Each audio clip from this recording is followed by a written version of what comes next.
13 helt dugfrisk. De fremmede må også gerne have deres egen kultur. De må for min skyld gerne bo i lejligheder med mærkelige gulvtæpper og spise fremmedartet mad. Men de skal ikke tvinge mig til at spise det, så kommer de mere, og så siger du, og når de går på gaden, synes jeg, at de skal tale dansk. Ja, det synes jeg så sandelig også, de skal. Naturligvis, de bor i Danmark. Ja, selvfølgelig skal de det. Altså, de lever i det danske samfund. Hvorfor er det ikke dansk, vi skal høre på gaden? Og jeg synes, det er ganske fint. Det giver også udtryk for, at de bevarer deres modersmål. At de i deres hjem, for netop virkelig at være tosprogede, at de kan deres modersmål. Men når de er ude i det danske samfund, når de går på gaden, når de er i skolerne, når de er på arbejde, så taler de naturligvis dansk. Når de går på gaden? Ja.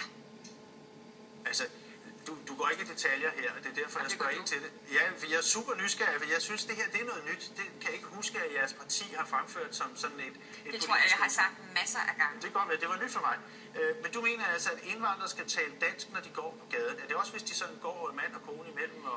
Ja, det synes jeg. Altså, jeg synes, det er højst ejendommeligt, at man bevæger sig rundt i bydele i Danmark, hvor der helt klart er en fremmed kultur, hvor der er forretninger, som bestemt ikke har danske indehavere, hvor der er en anderledes påklædning, og hvor man også hører eksempelvis arabisk.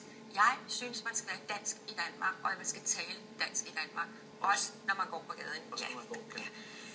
Nu vil jeg vende mig til noget, jeg normalt ikke vil gøre, men det gør jeg,